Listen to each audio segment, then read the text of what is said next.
রাখো, শোনো, এই যে অধ্যায়টা রয়েছে এই অধ্যায়টা তোমাদের সবাই রিডিং পড়ে আসতে বলেছিলাম। এর নাম হচ্ছে অস্থিত পৃথিবী। কি বললাম? অস্থিত পৃথিবী। আগের যে চ্যাপ্টারটা আমরা পড়েছি সেটা হচ্ছে আমাদের ছিল পৃথিবীর অন্দরমহল ছিল, তাই না? আর এই চ্যাপ্টারের নাম হচ্ছে অস্থিত পৃথিবী। তাহলে দেখো এখানে একটা পৃথিবীর ছবি তোমরা দেখতে পাচ্ছ। এই পৃথিবীটা মোটামুটি অভিগত গোলাকার, একটা পুরোপুরি গোল না হলেও অভিগত গোলাকার, সম্পূর্ণ যদি গোল না হয়। আমরা পৃথিবীর উপরিভাগে মানে এই সমস্ত অঞ্চলগুলোতে আমরা থাকছি। এই ওপরে দেখো এখানে এই ম্যাপ রয়েছে পুরোপুরি, এখানে আমরা থাকছি তো। এবার এই অধ্যায়ে, আগের অধ্যায়ে আমরা কি জেনেছিলাম? অ্যাকচুয়ালি আগের অধ্যায়ে আমরা একটা ছবির কথা জেনেছিলাম। দেখো তোমরা দেখাচ্ছি যে ছবিটা, তোমরা এই দেখো, এই ছবিটা দেখেছিলে তো তোমরা আগের?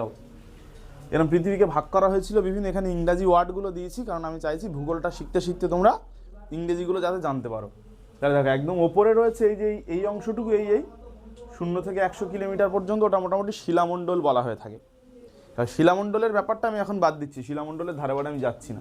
আমি এখানে প্রথমত এইখানে হচ্ছে যেটা আমাদের রয়েছে ক্রাস্ট বলে একটা জিনিস রয়েছে, যেটাকে আমরা বলি কি ভূত্বক বলি। মানে একদম ওপরের অংশটার নাম কি? ভূত্বক। তারপরে স্তরটার নাম গুরুমণ্ডল, আর তারপরে স্তরটার নাম কি? কেন্দ্রমণ্ডল। দেখো এই তো, এই ওপরে একদম ছোট মতো যে পাতলা স্তর সেটাকে আমরা কি বলছি? ভূত্বক বলছি। আচ্ছা, আর তারপরে স্তরটার নাম কি বলছি? আমরা গুরুমণ্ডল বলছি মোটামুটি। আর তারপরে যে সবচেয়ে বড় স্তর যেটা রয়েছে সেটাকে আমরা বলছি কেন্দ্রমণ্ডল। তাহলে ভূত্বকের সবচেয়ে বেশি কোন স্তরটা রয়েছে? কেন্দ্রমণ্ডলটা রয়েছে। এই যে চ্যাপ্টারটা, এটা আমরা সব আলোচনা করবো টোটাল এইটুকু নিয়ে, শুধু এইটুকু নিয়ে। আমরা কোনটুকু নিয়ে আলোচনা করবো? প্রধানত শিলামণ্ডল, বা অ্যাকচুয়ালি শিলামণ্ডলটা কি শুধু ভূত্বক? শিলামণ্ডল কোন কোন অংশ নিয়ে গঠিত? ভূত্বকের কিছুটা অংশ, তার সঙ্গে গুরুমণ্ডলের খানিকটা অংশ নিয়ে তৈরি হচ্ছে শিলামণ্ডল। ওই ভূত্বকটা নিয়ে প্রধানত আমরা আলোচনা করব। বুঝতে পেরেছো সবাই? এই চ্যাপ্টারে টোটাল তাহলে কি নিয়ে আলোচনা করা হবে?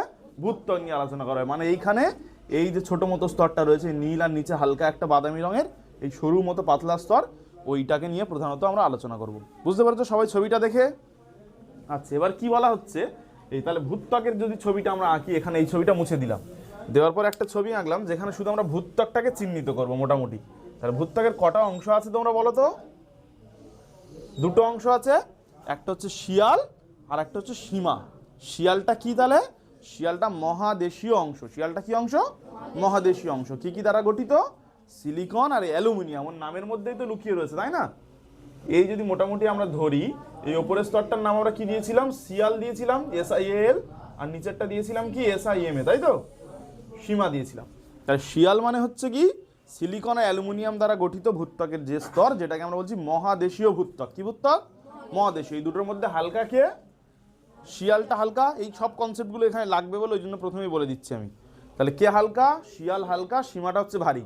তাহলে সবসময় ভারী বস্তুটা কোথায় থাকবে? নিচে থাকবে। অনেকগুলো শোলা, থার্মোকল আর একটা বাটখারা বা লোহার কোনো একটা দণ্ড আমি একটা বক্সের মধ্যে রেখেছি। কে নিচে চলে যাবে? লোহাটা নিচে চলে যাবে, বা ওই বাটখারাটা নিচে চলে যাবে, আর থার্মোকলগুলো উপরে থাকবে। মানে সবসময় ভারী বস্তুটা নিচের দিকে থাকার চেষ্টা করবে। বুঝতে পেরেছো? সবার ক্লিয়ার হয়েছে?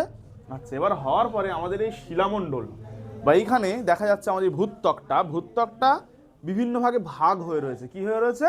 বিভিন্ন ভাগে ভাগ হয়ে রয়েছে। এই ভাগটা হলো কিভাবে, সেইটা যদি আমরা দেখতে চাই, আমরা একটুখানি তোমরা দেখে নাও। একটা থিওরি রয়েছে, যে থিওরিটিকে বলা হয় হচ্ছে মহি সঞ্চারণ থিওরি। দেখো এখানে দেখতে পাচ্ছ তোমরা, প্রথম থেকে একবার আমি দিচ্ছি ওটা, তাহলে বুঝতে পারবে। তাই দেখো পুরো হচ্ছে আমাদের যে এটা পৃথিবীর একটা অংশ বলা হয়েছে।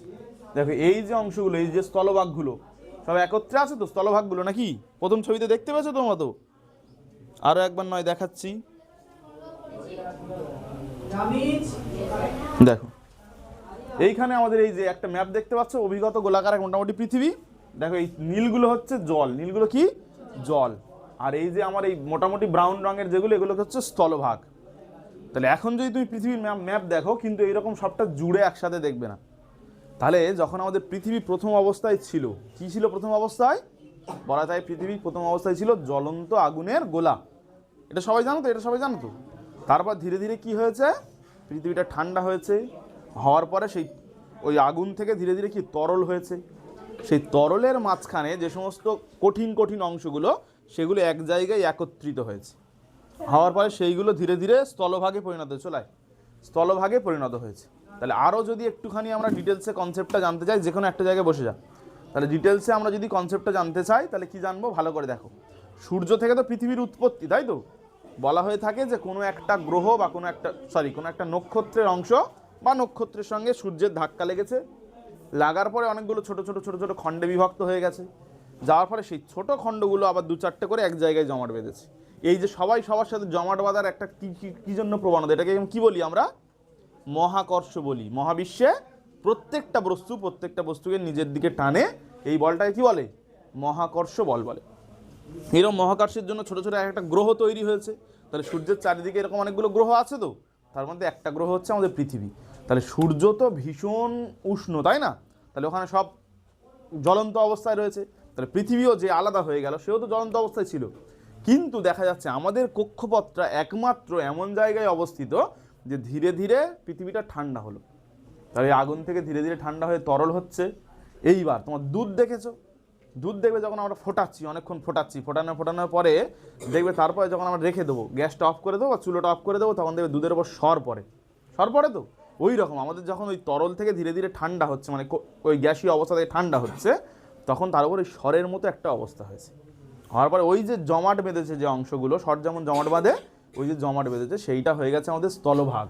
এই যে পৃথিবীটা জ্বলন্ত আগুনের গোলা থেকে ঠান্ডা হওয়ার পরে চারদিকে জলভাগগুলো চলে গেছে, আর মাঝখানে ওই স্বরের মতো অংশটা, ওইটা ধীরে ধীরে জমাট বেঁধে কি হয়েছে? স্থলভাগে পরিণত হয়েছে। আমাদের আলফ্রেড ওয়েগনার বলে একজন রয়েছেন, তিনি কি বলছেন? হ্যাঁ, আলফ্রেড ওয়েগনারের ছবি আমরা এখানে দিয়েছি। উনি বলছেন হচ্ছে যে এই যে চারিদিকের যে জলভাগ, এই জলভাগের নাম দিয়েছে প্যানথালাসা। কি নাম দিয়েছেন? প্যানথালাসা। তাহলে প্যানথালাসা শব্দের অর্থ কি? একত্রিত জলভাগ। প্যান মানে হচ্ছে একত্রিত বা সম্পূর্ণ। সেই গুরু রান্ধার একটা গান রয়েছে, প্যান ইন্ডিয়া, মানে সম্পূর্ণ ভারত। বুঝতে পেরেছো? তাহলে কি বললাম? প্যান থালাসা মানে কি?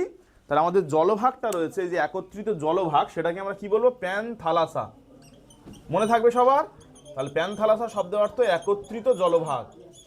আর একত্রিত যে স্থলভাগ রয়েছে, এই দেখো, এই একত্রিত স্থলভাগ রয়েছে, এই স্থলভাগটাকে আমরা কি বলছি? প্যানজিয়া। প্যান মানে একত্রিত, আর জিয়া মানে জলভাগ। তাহলে এর নাম হয়ে গেল কি? প্যানজিয়া, স্থলভাগ। তাহলে প্যানজিয়া শব্দের অর্থ কি হয়ে গেল? একত্রিত স্থলভাগ। বুঝতে পারছো? সবার ক্লিয়ার হয়েছে এই কনসেপ্টটা? তাহলে হয়ে গেল তো। তারপর উনি বলছেন যে ধীরে ধীরে বিভিন্ন কারণবশত আমার এই স্থলভাগগুলো ভেঙে গেছে। এই দেখো, এখান থেকে ভেঙেছে, এখান থেকে ভেঙেছে, এখান থেকে সব টুকরো টুকরো ভাগে ভেঙে গেছে। কি কি কারণ? ভূমিকম্প হতে পারে, বা আমার অ্যাস্থেনোস্ফিয়ারের যে পরিচলন স্রোত হতে পারে, বিভিন্ন কারণে ভেঙে গেছে। যার পর সবাই আলাদা আলাদা হয়ে গেছে। সেটা তোমরা এইবার দেখলে বুঝতে পারবে কিভাবে কি হচ্ছে। দেখো, ওই প্যানজিয়াগুলো ধীরে ধীরে সব ভেঙে যাচ্ছে। এই প্যানজিয়া অবস্থায় রয়েছে এখন। দেখো, প্রত্যেকটা মহাদেশের নাম লেখা হয়েছে এই প্যানজিয়া, ঠিক আছে? এবার এই প্যানজিয়াটা ধীরে ধীরে কি হচ্ছে? টুকরো টুকরো ভাগে ভেঙে যাচ্ছে। এই চারিদিকে যে নীল অংশটা, এটার নাম কি? প্যানথালাসা, তাই তো? মাঝখানেরটা প্যানজিয়া, আর এই চারধারের এটা হচ্ছে প্যানথালাসা। এইবার হচ্ছে আলফ্রেড ওয়েগনার সহ আমাদের যে সমস্ত সেই তৎকালীন ভূবিজ্ঞানী রয়েছে, তারা দেখছে যে এইভাবে ভেঙে যাচ্ছে। দেখো, এটা কিভাবে উনি পরে খুঁজে পেয়েছে, সেই গল্পটা আমি বলছি। আগে তোমরা ভিডিওটা একটুখানি মন দিয়ে দেখে নাও। প্রথম দুটো ভাগ হয়েছে, একটা গন্ডোয়ালা ল্যান্ড, একটা অঙ্গারা ল্যান্ড, ঠিক আছে? এই নিচেরটার নাম গন্ডোয়ালা ল্যান্ড, ওপরেরটার নাম অঙ্গারা ল্যান্ড। ওই দুটো ভাগে প্রথম ভাগ হয়েছে। এবার হওয়ার পরে কিভাবে ভাগ হচ্ছে এগুলো দেখো। প্রথমে একত্রিত হয়ে আছে, তারপর একটুখানি ভেঙেছে, তারপর অনেকগুলো খণ্ডে ভেঙেছে। লাস্টটা দেখতে পেলে না? আরেকবার লাস্টের টুকু দেখিয়ে দেবো। আচ্ছা, লাস্টের অংশটুকু একটুখানি তোমরা দেখে নাও। এই দেখো, এই জায়গাটা দেখো শুধু সবাই। প্রথম তাহলে এই একত্রিত হয়ে রয়েছে পুরোটা, তাই তো? তারপরে মোটামুটি দুটো ভেঙেছে। একটা কি? অঙ্গারা ল্যান্ড, একটা গন্ডোয়ানা ল্যান্ড। এই দুটো ভাগে প্রথম ভাঙলো। ভাঙার পরে কি হলো? তারপরে এই দেখো, এতগুলো ছোট ছোট টুকরো টুকরো খণ্ডে বিভক্ত হলো। তো সেই সময় যখন ভেঙেছে, তখন কি আমাদের আলফ্রেড ওয়েগনার ছিলেন কি? উনি কি করে বুঝলো এইগুলো যে কি করে ভেঙেছে? আমি সে আগের দিন গল্প বলেছিলাম, জিগস অফ ফিট, একটা খেলনা আছে, ক্র্যাক্সের মধ্যে পড়ে বা অন্যান্য খাবারের সঙ্গে পড়ে আমাদের, সেগুলোই মানে ঘোড়া তৈরি হয়, জিরাফ তৈরি হয়, জুড়ে জুড়ে দিতে হয় না? কাগজের এরকম টুকরো টুকরো থাকে, সেগুলো জুড়ে জুড়ে জুড়ে দিতে হয় না? একটা পেপার যদি ছিঁড়ে, আগের দিন আমি দেখালাম, আর পেপার মাঝখান থেকে ছিঁড়ে আমি যদি অনেকগুলো পেপার আমি ছিঁড়েছি, ছিঁড়ার পর দুটো একসঙ্গে ছিল, তাই জন্য যদি জুড়ে দেখি, তাহলে কি দেখবো? বোঝা যাবে তো, খাঁজে খাঁজে মিলে যাবে তো। আমাদের মহাদেশের যে খাঁজে খাঁজে সব মিলে গেছে। এইগুলো উনি যখন পরে মেলাচ্ছে, তখন দেখছে খাঁজে খাঁজে মিলে যাচ্ছে। আরও একটা কি উদাহরণ পেয়েছে? মনে করো হচ্ছে এই মহাদেশের এইখানে যা যা মনে করো জীবজন্তু পাওয়া যাচ্ছে, এই মহাদেশের শেষের দিকে সেই জীবজন্তু পাওয়া যাচ্ছে। মানে কি, ওরা এক সময় একসঙ্গে ছিল বলে ওই জন্যে। অনেক সময় দেখবে আমাদের পিসির ছেলে, মানে বেটির ছেলে, মাসির ছেলেদের মুখ দেখলে বলে দেয় না যে তুই ওর কেউ হোস, বা মানে এক সময় তো ওই মা মাসি সব এক জায়গা থেকে উৎপত্তি হয়েছে, মামার বাড়ি থেকে, তাই না? ওই জন্য তো আমরা বুঝতে পারি। ঠিক তেমনই মানে একই পশু পাখি যখন পাওয়া যাচ্ছে, তখন আমরা বুঝলাম যে কখনো না কখনো এরা একসঙ্গে ছিল, এই মহাদেশীয় ভূভাগগুলো, সেইটা দেখে বোঝা যাচ্ছে ওইটা। তাহলে বুঝতে পেরেছো সবাই, ক্লিয়ার হয়েছে? তাহলে পৃথিবীর যে আদি লগ্ন, সেখান থেকে পৃথিবীর জ্বলন্ত গ্যাসীয় পিণ্ড ছিল, সেখান থেকে ধীরে ধীরে ঠান্ডা হয়েছে, হওয়ার পরে কি হয়েছে, সেটা সেই মাঝখানে কিছু অংশ স্থলভাগ গঠিত হয়েছে। এই মাঝখানে একত্রিত যে স্থলভাগ, সেটাকে আমরা বলছি প্যানজিয়া। আর সেই স্থলভাগকে বেষ্টন করে চারদিকে যে জলভাগ রয়েছে, তাকে আমরা বলছি প্যানথালাসা। পরবর্তীকালে বিভিন্ন কারণে এই প্যানজিয়া ভেঙে ভেঙে টুকরো টুকরো হয়ে চারদিকে ছড়িয়ে পড়েছে। এইবার এইখানে একটা ছোট্ট নতুন কনসেপ্ট এসে মনে করা হচ্ছে আমাদের ওই যে প্যানজিয়া আর প্যানথালাসা, প্যানথালাসা মানে কি ভূভাগ, এখনকার কথায় কি বলো, প্যানথালাসাগুলো মানে কি সীমা বা মহাসাগরীয় ভূত্বক, তাই তো? আর প্যানথালাসা মানে মহাসাগরীয় ভূত্বক, আর প্যানজিয়া মানে মহাদেশীয় ভূত্বক বা শিয়াল। তাহলে কি হচ্ছে ভালো করে তোমরা ভেবে দেখো, আমার যে মহাসাগরীয় ভূত্বক, তার উপরে ধীরে ধীরে কোন ভূত্বকগুলো চলে আসছে, মহাদেশীয় ভূত্বকগুলো চারদিকে ছড়িয়ে পড়ছে তো। এইবার এই যে মহী সঞ্চারণ তত্ত্ব বা স্থলভাগের সঞ্চারণ, মহী মানে স্থলভাগ, স্থলভাগের যে সঞ্চারণ তত্ত্ব, এটা কিন্তু আমার ভূমিকম্প, অগ্নুৎপাত, অন্যান্যর ব্যাখ্যা দিতে পারেনি। না পারার দরুন কি হলো, 1960 সালের দিকে নতুন একটা থিওরি মার্কেটে এলো, যাকে বলা হচ্ছে প্লেট টেকটনিক থিওরি। কি বললাম? প্লেট টেকটনিক থিওরি, বা বাংলায় বললে পাত সংস্থান তত্ত্ব। এই পাত সংস্থান তত্ত্বের ক্ষেত্রে কিন্তু ম্যাকেনজি রয়েছে, পার্কার রয়েছে, এরা সবাই বিভিন্নভাবে পরীক্ষা নিরীক্ষা করেছে। করার পর এই পাত সংস্থান তত্ত্বটা সবচেয়ে ভালোভাবে একজন উপস্থাপন করেছে, তার নাম হচ্ছে উইলিয়াম লা পিচো। কি বললাম তার নাম? উইলিয়াম লা পিচো। তাহলে আমরা যদি এখানে একটু লেখার চেষ্টা করি, মহী সঞ্চারণ তত্ত্ব কে করেছে বলো তো? না, মহী সঞ্চারণ তত্ত্ব প্রথম যেটা আলোচনা করলাম আমরা, বলো, এক্ষুনি আলোচনা করলাম, এক্ষুনি তার ছবিও দেখানো হলো, তাহলে তার নাম হচ্ছে আলফ্রেড ওয়েগনার।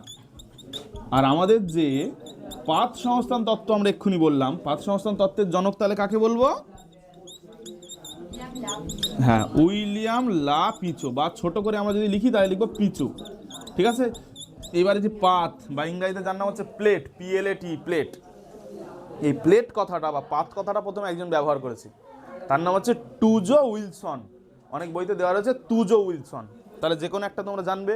তাহলে কি বললাম, এই পাত কথাটা অ্যাকচুয়ালি কি, দেখো একটা জিনিস যখন একটা থিওরি তৈরি হয়, কোনো একটা ধারণা তৈরি হয়, একজন করবে যে এরকম কোনো মানে নেই, অনেকগুলো থিওরি রয়েছে, একজন মানুষই করে থাকেন। এই পাত সংস্থান তত্ত্ব সম্পর্কে আমাদের 1960-এর দশকের দিকে প্রচুর গবেষণা হচ্ছে। যখন গবেষণা হবে, এরকম সেমিনার হয়, তোমরা আমাদের এই যেটা দেখছো সেমিনারে এইরকম কনসেপ্ট, তোমরা যদি বড় হও সেমিনারে এরকম জিনিস দেখতে পাবে। মনে করো তুমি একটা কোনো বিষয় সম্পর্কে উত্থাপন করবে, নয় প্রজেক্টর নয় ডিজিটাল স্ক্রিনে তোমার জিনিসগুলো দেখাতে হবে, আর সেইটা সম্পর্কে ভালো করে করে বোঝাতে হবে। তো এইরকম আমাদের ভূবিজ্ঞানীরা বিভিন্ন জায়গায় একত্রিত হতো, হওয়ার পরে একে অপরের সঙ্গে বিভিন্ন তথ্য শেয়ার করে নিচ্ছে, নেওয়ার ফলে কি হচ্ছে, সেই তথ্যগুলো অনেক বেশি মজবুত হচ্ছে, ঠিক আছে? তাই তথ্যগুলো অনেক বেশি সমৃদ্ধ হচ্ছে। এরকম হচ্ছে, অনেকজন বিজ্ঞানীর কথা আমাদের বইতে রয়েছে, তোমরা সবাই দেখে নেবে। সেই বিজ্ঞানীগুলোর নাম মোটামুটি ওই পিচো বলেছে, উইলসন, ম্যাকেনজি, পার্কার আর মর্গ্যান, এরা সবাই মোটামুটি বলছে। তো তারা কি করেছে, ওই যে থিওরিগুলো আলোচনা করার পরে আমাদের হচ্ছে পিচো সর্বপ্রথম এই থিওরিটা সুন্দরভাবে ব্যাখ্যা করেছে, যেখান থেকে সকল ভূমিরূপে সম্পর্কে আমরা জানতে পারছি। ভূমিরূপটা কি জিনিস গো? ভূমিরূপ মানে হচ্ছে আমাদের যদি তুমি চারিদিকে তাকিয়ে দেখো, স্থলভাগের কোথাও দেখবে নিচু হয়ে রয়েছে, কোথাও উঁচু মানে পর্বত পাহাড় এইসব হয়ে রয়েছে, কোথাও একদম সমান, কোথাও একটু মিডিল জায়গায় রয়েছে। মনে করো যদি ভূমিরূপের ছবি যদি আমরা আঁকতে চাই, তাহলে মনে এইরকম একটা হবে, ইস মোছে না তো কিচ্ছু। ভূমিরূপের ছবি যদি আমরা আঁকতে চাই, দেখো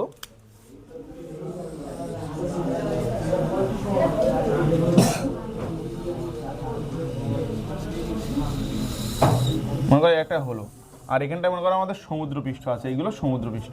তাহলে একদম এই ওপরের অংশটার নাম আমরা কি বলছি? পাহাড়। তার থেকে আরেকটু ছোট ভূমিরূপগুলোকে ওপরের অংশের নাম হচ্ছে পর্বত, তার থেকে একটু ছোট হলে সেগুলোকে পাহাড় বলছি। তারপরে এই মাঝখানের অংশের নাম মালভূমি বলছি, আর একদম এখানকার নাম হচ্ছে সমভূমি। এই একটা ভূমিরূপ। এছাড়াও অনেক জায়গায় গিরিখাত রয়েছে, মানে নিচের দিকে দুটো পাহাড়ের মাঝখানে অনেক নিচু অংশ, অনেক জায়গায় হচ্ছে আমাদের অগ্নুৎপাত হচ্ছে, ভূমিকম্প হচ্ছে। এই সমস্ত কারণটা তো আমার বের করতে হবে। শুধু যদি আমি বলে দিই যে এইগুলো চারদিকে শুধু সরে সরে যাচ্ছে স্থলভাগ, তাহলে তো হবে না। এই সমস্ত ভূমিরূপের কারণ আমার বলতে হবে। সেই জন্য যে নতুন থিওরি এলো, তার নাম হচ্ছে কি পাত সংস্থান তত্ত্ব। সেখানে কি বলা হচ্ছে পাত সংস্থান তত্ত্বে? সেখানে প্রধানত বলা হচ্ছে যে আমাদের এই যে শিলামণ্ডল বা ভূত্বক, যে কোনো একটা বলি না কেন, সেটা অনেকগুলো খণ্ডে খণ্ডে বিভক্ত। কি বললাম? অনেকগুলো খণ্ডে খণ্ডে বিভক্ত। তাহলে আমাদের ভূত্বক বা এখন যদি আমরা বলি শিলামণ্ডল বা লিথোস্ফিয়ার যেটা, সেটা আমাদের অনেকগুলো খণ্ডে খণ্ডে বিভক্ত। আমরা ভূত্বক ধরেই এগোই। আর ভূত্বকের ক্ষেত্রে একটা ছোট আরেকটা কনসেপ্ট তোমাদের দেওয়া রয়েছে আগে। একদম ভূত্বকের নিচে কোন স্তর থাকে গো? ভূত্বকের নিচে না, ভূত্বকের নিচে তো গুরুমণ্ডল থাকে, আর একটা ছোট মতো পাতলা স্তর রয়েছে যেটা আগের দিন আলোচনা করা হয়েছিল, টিকা যেটা তোমাদের ইম্পর্টেন্ট। এই সরু মতো স্তর, এটাকে আমরা কি বলছি? অ্যাসথেনোস্ফিয়ার। এই স্তরটার নাম কি? অ্যাসথেনোস্ফিয়ার। এই অ্যাসথেনোস্ফিয়ারে পদার্থগুলো কেমন অবস্থায় রয়েছে? জেলির মতো অবস্থায় রয়েছে। তাহলে কেন জেলির মতো অবস্থায় রয়েছে সেটাও একটুখানি জেনে নেব। কারণ হচ্ছে আমরা যত পৃথিবীর অভ্যন্তরে যাব, প্রতি 33 মিটার গভীরতায় 1 ডিগ্রি সেলসিয়াস করে উষ্ণতা বাড়বে। মানে নিচের দিকে যেতে যেতে যেতে তাহলে অনেক উষ্ণতা বেড়ে যাবে। এই জায়গাটা এসে সেই উষ্ণতা বাড়ার মাঝামাঝি অবস্থায় রয়েছে। পদার্থের 3টে অবস্থা, কঠিন, তরল আর গ্যাসীয়। তা একটা কঠিন পদার্থকে আমি খুব তাপ দিচ্ছি, দিতে দিতে সে তরল হবে, তারপর সে গ্যাসীয় হবে। এবার ওই তাপ দেওয়ার মাঝখান বরাবর সে একটা থকথকে অবস্থায় হয়ে যাবে।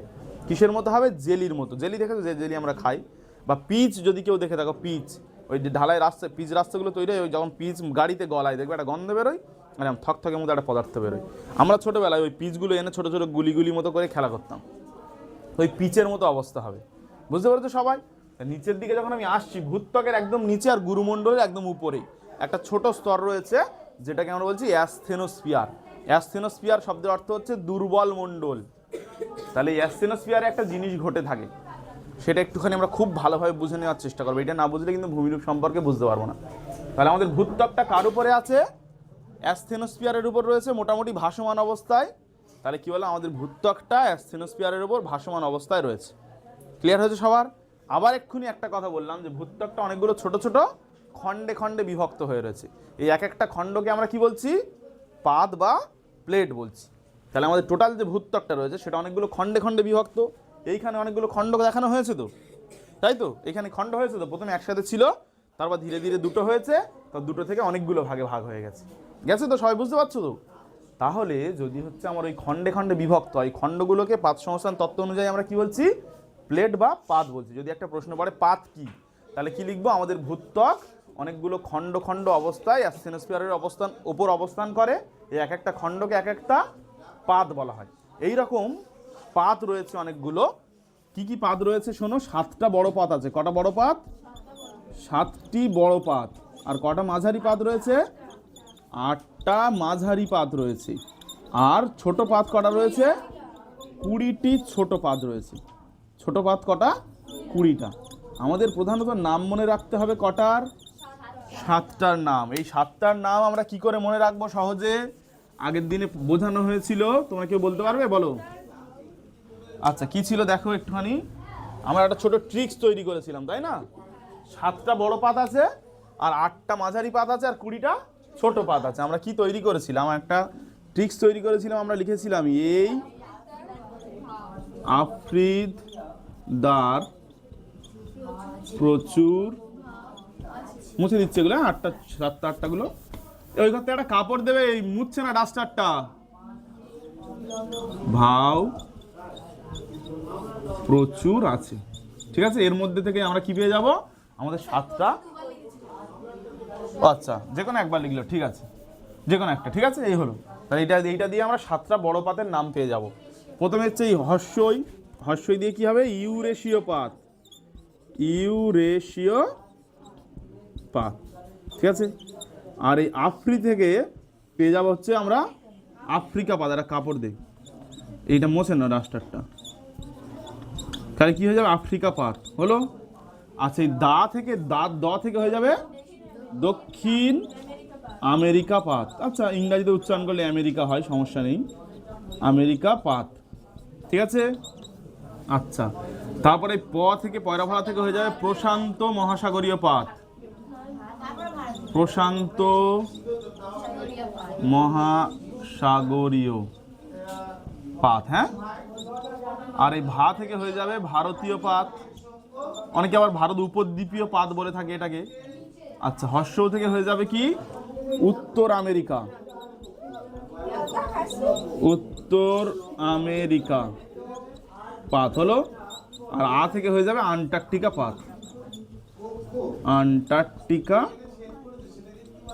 পাত। বলো, কেউ বুঝতে পারো নিয়ম আছে? তাহলে 7টা পাতের নাম আমরা এইভাবে পেয়ে যাবো। কি একটা ট্রিক্স বলেছি, এই আফ্রিদার প্রচুর ভাও আছে।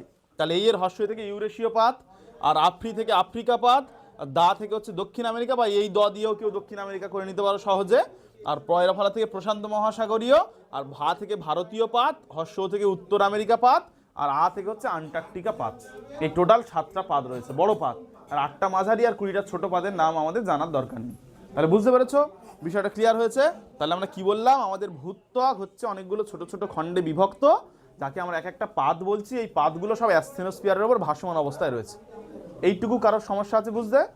কারোর কোনো নিশ্চয়ই আশা করি সমস্যা হচ্ছে না, হলে বলো, তারপর বাকিটা যাবে। এই চ্যাপ্টারটা কনসেপ্টটা ভালো করে তৈরি করতে হবে, কারণ তোমরা যতদিন ভূগোল পড়বে প্রাকৃতিক অংশটুকু এর উপরে ভীষণভাবে নির্ভর করে রয়েছে, ভীষণভাবে প্রাকৃতিক অংশটা এর উপর নির্ভর করে রয়েছে। এইটা বেস তোমাদের।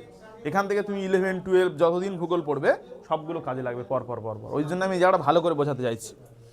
তাহলে শোনো, এইবার আমাদের এই যে বললাম, এই যে পাতগুলো সব ভাসমান অবস্থায় রয়েছে, তো কার উপর হচ্ছে অ্যাসথেনোস্ফিয়ার।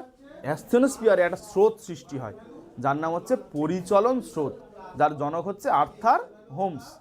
পরিচলন স্রোতের জনককে? Arthur Holmes. তাহলে আমরা যেটা বলছি, অ্যাসথেনোস্ফিয়ারে মনে করো আমরা নিচের দিকে যাচ্ছি, তো এবার আমরা একটা বড় হাঁড়ির কনসেপ্টে যাব। কেউ অনেক বড় হাঁড়িতে রান্না যদি কোনোদিন দেখে থাকো, তারা দেখবে হচ্ছে মনে করো একটা বড় হাঁড়িতে ভাত রান্না হয়, প্রথম জল দেওয়া হয়েছে, নিচের দিকে আগুন, তো আমার হাঁড়ির নিচের দিকে আগুন থাকে, তো তাই তো নাকি? তা তুমি বলো তো, এই ওপরের দিকে যে জলটা আছে সে আগে গরম হবে না নিচের দিকের জলটা আগে গরম হবে? নিচের দিকের জলটা আগে গরম হবে। আর যে কোনো পদার্থ যত হালকা হবে সে কোথায় উঠে যাবে? ওপরের দিকে উঠে যাবে। আর আগুন পেলে, তাপ পেলে হালকা হয় না ভারী হয়? হালকা হয়। তাহলে যে পদার্থকে আমরা তাপ দেবো সে কি হবে? হালকা হবে। আর হচ্ছে যখন হালকা হবে সে উপরের দিকে উঠে যাবে। তাহলে আমার ওই যে জলটা গরম হলো সে কোথায় যাবে? উপরের দিকে উঠে যাবে। তো আর উপরের যে মোটামুটি ওর থেকে উষ্ণতা কম এমন জলটা নিচের দিকে নেমে আসবে, আসবে তো। ওই জন্য তো ফোটে, টকবক করে যখন ফোটে ওই জন্য তো ফোটে। তাহলে কি হচ্ছে, আমার ছবিটা যদি আমরা আঁকার চেষ্টা করি, মোটামুটি অ্যাসথেনোস্ফিয়ারের যে পদার্থগুলো রয়েছে, নিচের দিকে যত যাচ্ছি তত উষ্ণতা বেশি না কম? বেশি। তাহলে নিচের পদার্থগুলো কি হচ্ছে, আগে গরম হচ্ছে। মনে করো এই নিচে এইটা আমার অ্যাসথেনোস্ফিয়ার, সাপোজ অ্যাসথেনোস্ফিয়ার কিছু একটা অংশ আমি 4 কোণা করে কেটে নিয়েছি, সাপোজ এটা, ঠিক আছে? এইটা আমার নিচের দিক, তো এইখানকার যে পদার্থগুলো আমার রয়েছে সেগুলো কি হবে, আগে গরম হচ্ছে এখানকার পদার্থগুলো, সে তাহলে এখান থেকে ওপরের দিকে উঠে যাবে। আর ওপরের যে পদার্থগুলো সে ঠান্ডা, সে আবার নিচের দিকে নেমে আসবে, আসবে তো। তারা আবার গরম হবে, সে ওপরের দিকে যাবে, আবার ঠান্ডা হবে, নিচের দিকে আসবে। এইভাবে একটা মোটামুটি বৃত্তাকার একটা বা উপবৃত্তাকার একটা স্রোতের সৃষ্টি হবে, যেটাকে আমরা কি বলছি? পরিচলন স্রোত। কি স্রোত বলছি? পরিচলন স্রোত। এই পরিচলন স্রোতের জনককে বা পরিচলন স্রোত সম্পর্কে প্রথম কে বলেছে? আর্থার হোমস, একজন ভূবিজ্ঞানী, তার নাম হচ্ছে আর্থার হোমস। বুঝতে পেরেছো? তাহলে অ্যাসথেনোস্ফিয়ারে নিচের পদার্থগুলো আগে গরম হয়ে যায়, গিয়ে তা ওপরে উঠে যায়। ওপরে অপেক্ষাকৃত মোটামুটি কম উষ্ণতাযুক্ত পদার্থগুলো নিচের দিকে নেমে আসে, আবার ওপরে যাচ্ছে, আবার নিচে আসছে। এরকম একটা মোটামুটি সার্কেল আকারে একটা স্রোত সৃষ্টি হচ্ছে, তার নাম হচ্ছে পরিচলন স্রোত। আবার এর উপরে আমার কি পাতগুলো ভাসমান অবস্থায় আছে, তো তাহলে এই স্রোতের জন্য মনে করো একটা ছোটো মতো একটা গামলা নিলে, তোমরা বড় ডেস্ক নিলে, তার মধ্যে পানি দিলে, দেওয়ার পরে কি করলে, নিচের দিক থেকে এরকম একটা ঘোলালে বা এরকম সার্কেল আকারে একটা স্রোত সৃষ্টি করছো, আর তার উপর ছোটো ছোটো ছোটো ছোটো কেটে কেটে পাত দিচ্ছ, মানে থার্মোকল দিচ্ছ। তাহলে পাতগুলো কি এক জায়গায় দাঁড়িয়ে থাকবে? কিন্তু যখন স্রোত সৃষ্টি হবে কী হবে, পাতগুলো কী হবে? চারদিকে সব সরাসরি করবে, চারদিকে সরাসরি করবে তো নাকি? তার ফলে কী হবে, দুটো ওই থার্মোকলের মধ্যে ধাক্কা লাগতে পারে। তার মানে আমার যখন পরিচলন স্রোত হচ্ছে তখন দুটো পাতের মধ্যে ধাক্কা লাগতে পারে। আবার হয়তো দুটো পাত এক জায়গায় রয়েছে, কোনো কারণবশত দুটো পাত সরে যেতে পারে, আবার কোনো দুটো পাতের ধাক্কা ফাক্কা না লেগে পাশাপাশি চলে যেতে পারে, চলে যেতে পারে। তো তাহলে এই যে এক একটা মনে করো আমার এই পাত, এই পাতগুলোকে আমরা কি বলছি? পাতের যে ধার অংশগুলো সেগুলোকে আমরা সীমানা বলছি। তোমরা অঙ্কের ক্ষেত্রে দেখবে সীমার সীমানা বলে একটা কনসেপ্ট আছে। মনে করো আমার এই দুটো পাত রয়েছে, এই একটা পাত রয়েছে, আর এর পাশেই ফের আরও একটা আমার এরকম ছোট একটা পাত রয়েছে। এই দুটো পাত যে দাঁড়ি বরাবর মিলিত হচ্ছে তাকে আমরা কি বলবো? সীমানা বলবো। জায়গা জমি সীমানা হয় জানো তো, শিল পুঁতে দেয়। আমার ঘরের সীমানা এই দেওয়ালটা, তাহলে হচ্ছে আমার এই যে সীমানা, এটা কি? সীমানা। তাহলে এই পাত সীমানা প্রধানত 3 ধরনের পাত সীমানা হয়। ক ধরনের পাত সীমানা হয়? 3 ধরনের। দুটো পাত যখন পরস্পর থেকে দূরে সরে যাবে, দূরে চলে যাচ্ছে, ভালোবাসা ছিল দুজনের মধ্যে, আমি আগের দিনে বলেছিলাম ব্রেকআপ হয়ে যাচ্ছে, যখন দুজন দুজনের থেকে অনেক দূরে সরে যাচ্ছে। ব্রেকআপ হয়ে গেলে তখন কি পাত সীমানা বলো সেটাকে? অপসারী পাত সীমানা। অপসারণ ঘটছে না, দুজন দুজনের থেকে দূরে সরে যাচ্ছে না, তখন সেটা কি হয়ে যাবে? অপসারী পাত সীমানা। বুঝতে পেরেছো সবাই? তাহলে অপসারী পাত সীমানা বরাবর কি হবে? আমার ওই অ্যাসথেনোস্ফিয়ারের ম্যাগমাগুলো বাইরে বেরিয়ে আসবে। বাইরে বেরিয়ে তখন লাভা হয়ে যাচ্ছে, গিয়ে ধীরে ধীরে ধীরে ধীরে সঞ্চিত হবে, হয়ে আমার অগ্নুৎপাত হতে পারে, মানে আগ্নেয় পর্বত তৈরি হতে পারে, শৈলশিরা তৈরি হতে পারে। তাহলে অপসারী পাত সীমানার ফলে গঠন হচ্ছে তো কোনো কিছু, তাহলে এই জন্য অপসারী পাত সীমানাকে আমরা কি বলবো? গঠনকারী পাত সীমানা। মানে তোমাদের বয়সে যদি কারো প্রেম হয়ে থাকে, ভালোবাসা হয়ে থাকে, তাহলে তার যদি ছাড়াছাড়ি হয়ে যায়, ব্রেকআপ হয়ে যাচ্ছে, যাওয়ার ফলে দুজন দুটো জায়গায় চলে যাচ্ছে, ছেলে বা মেয়েটা, সে হয়তো মেয়েটা ভালো করে পড়াশোনা শিখলো, শিখা অনেক বড় হলো, তাহলে জীবনটা তার গঠন হয়ে গেল। সেই জন্য এটাকে আমরা এইভাবে মনে রাখবো, এটাকে তাহলে আমরা কি বলবো? গঠনকারী পাত সীমানা। সবার ক্লিয়ার হয়েছে? তাহলে অপসারী পাত সীমানার অপর নাম গঠনকারী পাত সীমানা। এবার দুটো পাত যদি পরস্পর কাছাকাছি সরে আসে, ধাক্কা লাগবে, লাগার ফলে কি হবে? মনে করো যে ভারী পাত সে কি নিচের দিকে ঢুকে যাবে, তো ভারী জিনিস নিচের দিকে ঢুকে যাবে, আর হালকা পাতটা উপরের দিকে উঠে যাবে। তাহলে এই জায়গাটা বিশাল ধাক্কা লাগবে, ধ্বংস হবে না? হবে না? দুটো গাড়ি যখন ধাক্কা লাগবে ধ্বংস হবে তো। ওই জন্য এই পাত সীমানাকে আমরা বলো ধ্বংসকারী পাত সীমানা। দুটো পাত যখন পরস্পর মুখের দিকে সরে আসে, আর একই দিকে সরে আসে, তখন সেটা কি হয়? তার মধ্যে ধাক্কা লাগে, এটাকে অভিসারী পাত সীমানা বলে। অভিসারী পাত সীমানার অপর নাম কি? বিনাশকারী বা ধ্বংসকারী পাত সীমানা। বুঝতে পেরেছো? মানে দুজনের মধ্যে ভালোবাসা হয়েছে, প্রেম হয়েছে, মানে এই বয়সে যদি প্রেম হয় তুমি বিনাশ হয়ে যাবে, তুমি নষ্ট হয়ে যাবে, ধ্বংস হয়ে যাবে। ওই জন্য এটাকে আমরা কি বলছি? বিনাশকারী পাত সীমানা বা ধ্বংসকারী পাত সীমানা। ক্লিয়ার হলো সবাইয়ের? দুটো পাত সীমানার কনসেপ্ট সিরিয়াস, এটা আমি উদাহরণ দিয়ে আমি বোঝানোর জন্য তোমাদের বলছি, কিন্তু খুব ভাইটাল ব্যাপার এইগুলো, এই পাত সীমানাগুলো। সবার ক্লিয়ার হয়েছে তো? এইবার দুটো পাত মনে করো কাছাকাছি দিয়ে শুধু জাস্ট চলে গেল। আগের দিন আমি সেটা উদাহরণ দিয়েছিলাম, আমার দুজনের হয়তো অনেক দূর থেকে অনেকক্ষণ ধরে দেখছি, লাইন দেওয়া দিক হচ্ছে, সিগন্যাল দিচ্ছে, এবার কথাবার্তা বলবে একদম, মানে ভবিষ্যতে ধাক্কা লাগতে পারে হয়তো, এরকম অবস্থা। এই অবস্থায় কারো একটা বাবা মা চলে এলো মাঝখানে, রাস্তায় চলে এসেছে, তখন দুজনের যেন দেখতে পায়নি, শুধু পাশ থেকে জাস্ট চলে গেল। এটাকে আমরা কি বলবো? তার কোনো কাজ হয়নি, এটাকে নিরপেক্ষ পাত সীমানা। দুজন দুদিকে সব কি থাকলো? নিরপেক্ষ থাকলো। বুঝতে পেরেছো সবাই? তাই এই পাত সীমানাটাকে আমরা কি বলবো? নিরপেক্ষ পাত সীমানা। তো নিরপেক্ষ পাত সীমানা বা বিনাশকারী পাত সীমানা বা অপসারী পাত সীমানা বা অভিসারী পাত সীমানা, সেই সম্পর্কে আমরা যদি আইডিয়াটা একটু ক্লিয়ার করে নিতে চাই, তাহলে আমরা একটা ছোট্ট মতোভাবে দেখে নেবো কিরম কি আছে। দেখি আমাদের, দেখো প্রথম যে পাত সীমানাটা দেখানো হচ্ছে, এটা হচ্ছে আমাদের অপসারী পাত সীমানা। এটা মধ্য আটলান্টিক শৈলশিরা, পরে আমি বোঝাবো যখন, তখন দেখে নাও। দুটো পাত এই দুদিকে রয়েছে, দেখো দুদিক থেকে সরে যাচ্ছে দুটো পাত, দেখতে পাচ্ছ? আর মাঝখানের এই আমার লাভাগুলো বাইরে বেরিয়ে আসবে সব, নিচে লাভা দেখালো লাল রঙের যেগুলো, তাহলে এটা হয়ে গেল আমার অপসারী পাত সীমানা হয়ে গেল। ঠিক আছে? তারপরে দেখো আমাদের রয়েছে যেটা হচ্ছে অভিসারী পাত সীমানা, কনভার্জেন্ট হচ্ছে প্লেট বাউন্ডারি যেটাকে বলা হয়। আগেরটা ছিল ডাইভার্জেন্ট, ইংরেজিতে ডাইভার্জেন্ট বলে, এটা কনভার্জেন্ট। দেখো দুজন দুজনের দিকে চেপে আসছে, তখন মাঝখানে যা ছিল আমার সেগুলো ভাঁজ খেয়ে ওপরের দিকে উঠে যাচ্ছে। ওটা আমি এক্ষুনি বোঝাবো ভঙ্গিল পর্বত করার সময়। আর এটা আমার নিরপেক্ষ পাত সীমানা। দেখো দুটো পাত পরস্পর পাশাপাশি শুধু দুদিকে জাস্ট সরে যাচ্ছে। বুঝতে পেরেছো? তাহলে কোনো ধাক্কাও লাগেনি, পরস্পর থেকে দূরে সরে। তাহলে ক্লিয়ার হলো কনসেপ্টটা? এটাই হচ্ছে আমাদের তিনটে পাত সীমানা সম্পর্কে আমরা বললাম। এইবার যদি আমাদের ওই অভিসারী পাত সীমানা, অপসারী পাত সীমানা কী কী ধরনের ভূমিরূপ তৈরি হয় সেইগুলো একটুখানি যদি আমরা জানতে চাই, তাহলে দেখবো প্রথম কি জেনেছি? অপসারী পাত সীমানা। তাহলে অপসারী পাত সীমানা যদি দুটো সমুদ্রের তলায়, মানে দুটো সব যদি আমার মহাসাগরীয় পাত হয়, তাহলে সমুদ্রের তলায় সরে যাচ্ছে, যার ফলে হচ্ছে আমার ওই লাভাগুলো বেরিয়ে এসে পরপর উঁচু হয়ে সঞ্চিত হয়েছে। এই ধরনের একটা ভূমিরূপ হচ্ছে মধ্য আটলান্টিক শৈলশিরা। যদি পরীক্ষায় প্রশ্ন পড়ে আমাদের যে মধ্য আটলান্টিক শৈলশিরা কি ধরনের পাত সীমানায় গড়ে উঠেছে, তাহলে কি ধরনের পাত সীমানায়? তাহলে কি বলবো আমরা? অপসারী পাত সীমানা। কি বললাম? অপসারী। দুজন দুদিকে সরে যাচ্ছে, তো মাঝখান থেকে লাভাগুলো ম্যাগমাগুলো বেরিয়ে আসছে, সেই জন্য হচ্ছে সেইখানটা কি তৈরি হচ্ছে? শৈলশিরা, পরপর উঁচু হয়ে একটা শিরার মতো দেখাচ্ছে। এটাকে আমরা কি বলছি? মধ্য আটলান্টিক শৈলশিরা। এটা তাহলে কি পাত সীমানায় হয়? অপসারী। সবাই লিখতে পারে পরীক্ষায় পড়লে অনেক বছর পরে। তাহলে মধ্য আটলান্টিক শৈলশিরা কোন ধরনের পাত সীমানায় তৈরি হয়েছে? অপসারী বা ডাইভার্জেন্ট। ঠিক আছে? ক্লিয়ার হচ্ছে? ডাইভার্ট মানে হচ্ছে ভাগ করা। তারপরে হচ্ছে আমাদের কি চলে এলাম আমরা? অভিসারী পাত সীমানা। আর অভিসারী পাত সীমানার ক্ষেত্রে একটা জিনিস তোমরা দেখো, যদি মনে করো দুটো পাত পরস্পরের দিকে সরে আসছে, আসার পরে সেই অংশে এই যে আমার এই বইটা রয়েছে, এই দুটো বই, এই বইটা আমাকে এত চওড়া ছিল, আমি এরকম চেপে দিচ্ছি, তাহলে কি হচ্ছে? দুদিকে সরে এলে মাঝখানের অংশটা উপরের দিকে উঠে যাচ্ছে না? তাহলে হচ্ছে এই যে আমাদের অভিসারী পাত সীমানা, এই অভিসারী পাত সীমানা এক ধরনের পর্বত তৈরি হয়, যেটা আমাদের ক্ষেত্রে খুব ইম্পর্টেন্ট পর্বত, সেটা হচ্ছে ভঙ্গিল পর্বত। তাহলে অভিসারী পাত সীমানা অঞ্চলে যদি কোনো কারণে আমার পলি সঞ্চয় হয়, পলি সেই পলি সঞ্চয় হলে পরবর্তীকালে পাতের চলনের জন্য পলিগুলো ভাঁজ খেয়ে ওপরের দিকে উঠে যাবে। ভাঁজ থেকে এসছে ভঙ্গ থেকে এসছে ভঙ্গিল, তার ফলে যে পর্বতের সৃষ্টি হবে সেটাকে আমরা বলবো ভঙ্গিল পর্বত। এরকম একটা ভঙ্গিল পর্বত আমাদের খুব কাছাকাছি রয়েছে, যেটা হচ্ছে হিমালয় পর্বত। হিমালয় আরাবল্লী আমাদের কাছে নয়, ভারতেই রয়েছে।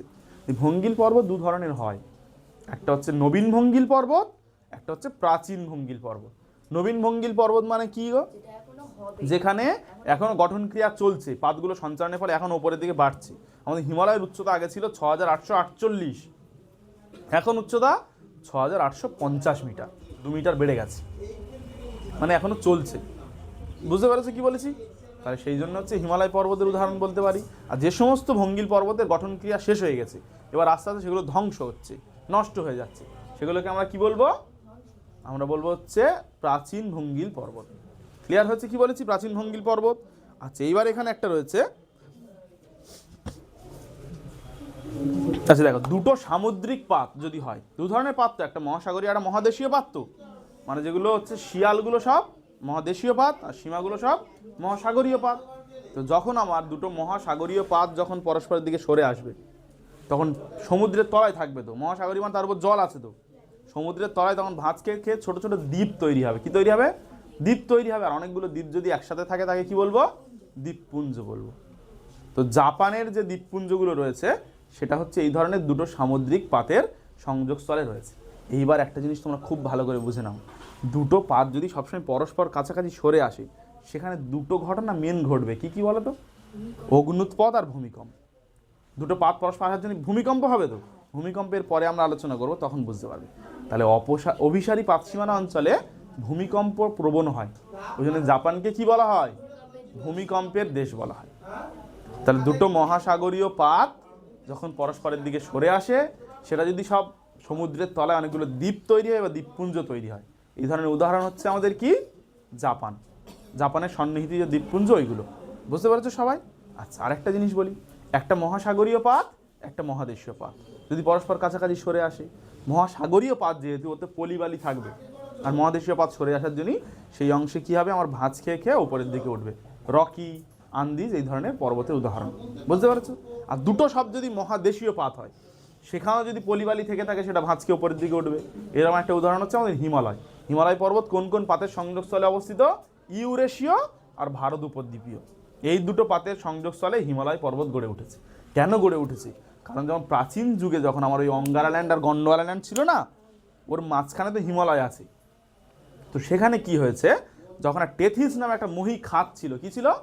টেথিস নামে একটা মহীখাত। মহীখাত মানে খুব বড় মহাসাগর নয় আর সাগরের নয়, এর মাঝামাঝি একটা অবস্থান। সেটা মহীখাত ছিল, সেখানে অনেক বেশি পলিবালি সঞ্চিত হয়েছে। হওয়ার ফলে সেইগুলো ওই আমার দুটো পাতের সংযোগস্থল। কি কি পাত বললাম? ইউরেশীয় পাত আর ভারত উপদ্বীপীয় পাত, এই দুটো পাতের সংযোগস্থলে ছিল। ওই জন্য ধীরে ধীরে ওই দুটো পাতের সংযোগ হওয়ার জন্য ওইখান থেকে ভাঁজ খেয়ে ওপরে উঠে হিমালয়ের সৃষ্টি হয়েছে। আর নিরপেক্ষ পাতসীমানার একটা উদাহরণ বলে দিই, সেটা হচ্ছে সান আন্দ্রিজ চ্যুতি। কি বললাম? ক্যালিফোর্নিয়ার সান আন্দ্রিজ চ্যুতি। তাহলে অনেকগুলো উদাহরণ পেয়েছি আমরা। অপসারী পাতসীমানায় একটা ভূমিরূপের কথা পেয়েছি, মধ্য আটলান্টিক শৈলশিরা। আর হচ্ছে আমাদের অভিসারী পাতসীমানায় 2-3টে ভূমিরূপের কথা পেয়েছি। জাপানের যে দ্বীপপুঞ্জ, সেটা দুটো সামুদ্রিক পাতের ফলে, একটা সামুদ্রিক একটা মহাদেশীয় পাতের ফলে রকি আন্দিজের কথা আমরা পেয়েছি। আর দুটো সব মহাদেশীয় পাতের জন্য আমরা পেয়েছি কি? হিমালয় পর্বত। আর নিরপেক্ষ পাতসীমানায় একটা ভূমিরূপের কথা পেয়েছি, সেটা হচ্ছে আমাদের সান আন্দ্রিজ চ্যুতি। মানে দুটো পাত এবং পরস্পর চলে যাওয়ার ফলে একটা ফাটল সুর, চয় যে ভালো আসো তয় হস্যই, চ্যুতি মানে ফাটল। এটা আমাদের অগ্নুৎপাতের চ্যাপ্টারে এক্ষুনি কাজে লাগবে আমাদের। তাহলে চ্যুতি মানে কি বললাম? ফাটল। একটা ফাটল, বড় একটা চ্যুতির সৃষ্টি হয়েছে, যেটাকে বলা হচ্ছে সান আন্দ্রিজ চ্যুতি। এই টোটাল হয়ে গেল আমাদের এই পাত সংস্থান আর মই সঞ্চালন তত্ত্ব। তাহলে অগ্নুৎপাতটা আমরা আজকে বুঝিয়ে দিই নাকি? এই চ্যাপ্টারটা অলরেডি শেষ হয়ে গেছে কিন্তু আমাদের। তোমরা যদি দেরি করো তাহলে কিন্তু আর হবে না।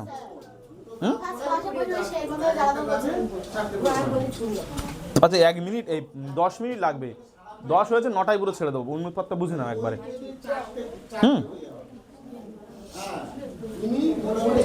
অগ্নুৎপাতটা আমরা একটুখানি বুঝে নিই।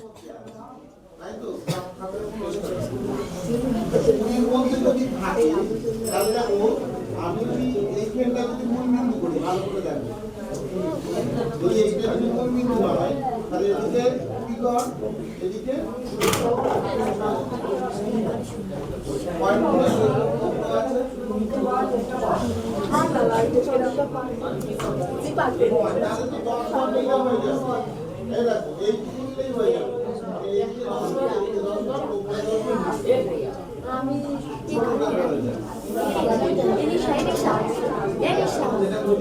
সেই একটা বললো যে গ্রুপে পাঠিয়ে দেবে আসলে দেখেছি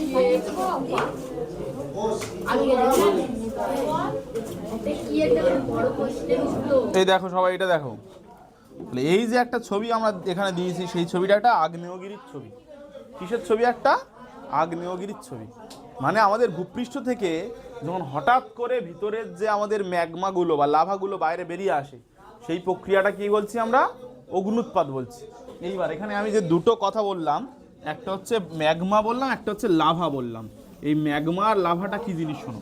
যখন আমার ভূপৃষ্ঠে একটা ফাটলের সৃষ্টি হবে, সেই ফাটল বরাবর ভূগর্ভস্থ ম্যাগমাগুলো বাইরে বেরিয়ে আসে।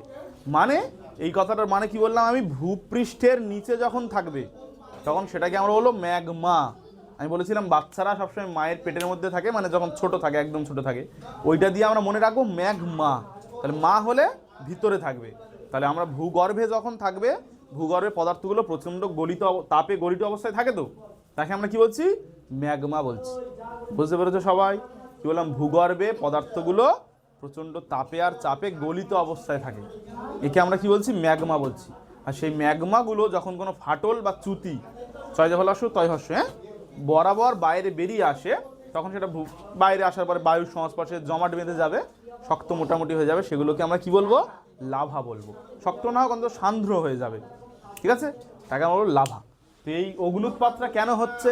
যখন দুটো পাতের সংঘর্ষ হচ্ছে, তখন যে ভারী পাতটা নিচের দিকে ঢুকে যাচ্ছে, সেই পাতের অংশটা গলে যাবে, তো নিচে সব গরম, তো যা কিছু যাবে সব গলে যাবে। তো দুটো পাতের সংঘর্ষ হচ্ছে, তো একটা পাত হালকা একটা পাত ভারী, তো অবশ্যই অবশ্যই তাহলে যে পাতটা নিচের দিকে ঢুকে যাবে, অ্যাসথেনোস্ফিয়ারে ঢুকে গেল, যে তার কি হবে? সে গলে যাবে, তো গলিত অবস্থায় চলে যাবে। তো এইখানে একটা পাত রয়েছে আর এই একটা পাত রয়েছে, মনে করো এই দুটো পাতের একসময় সংঘর্ষ হলো, হওয়ার পরে মনে করো এই পাতটা এই পাতটা এর তলায় ঢুকে গেল, আস্তে আস্তে আস্তে নিচের দিকে ঢুকে গেল এই পাতটা। তখন এই যে অংশগুলো কি হবে? আমার গলে যাবে অ্যাসথেনোস্ফিয়ারে গেলে। এই গলে তো নিচে সেগুলো থাকবে, থাকার ফলে সব সময় কি হবে? একটা ওপরের দিকে ওঠার, যেহেতু আমার পদার্থগুলো উষ্ণ হয়ে যাচ্ছে, তো ও ওপরের দিকে ওঠার জন্য একটা প্রেসার দেবে, সবসময় একটা প্রেসার দেবে।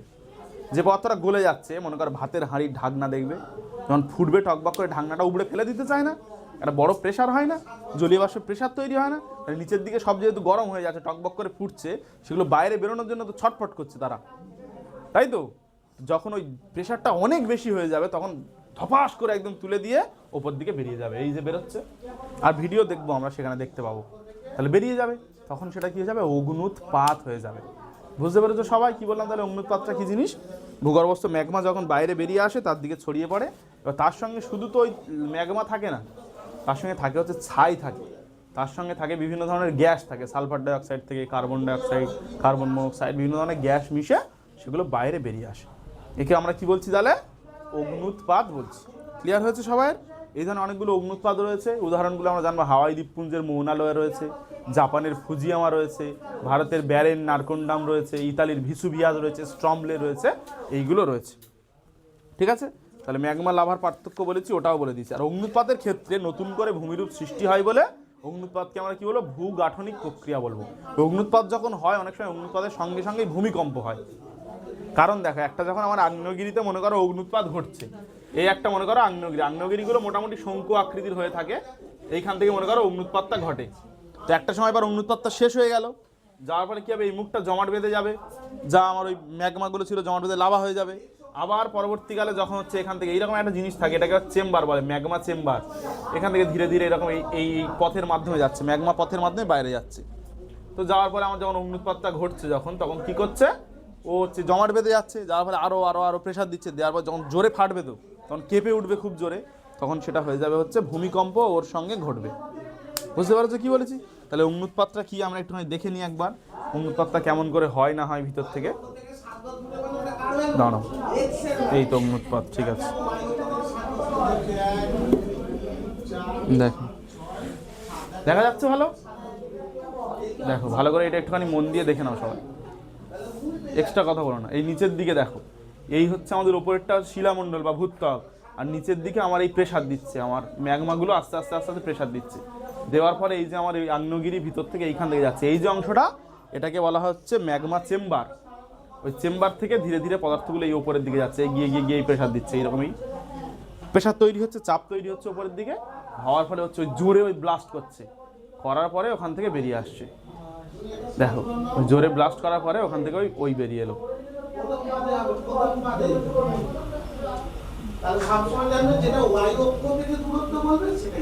এই ওপরে তখন ছবিটা এইরকম দেখতে হয়ে যাবে, ওই ছাই আর আমার হচ্ছে ম্যাগমা মিশে থাকবে ওইরকম।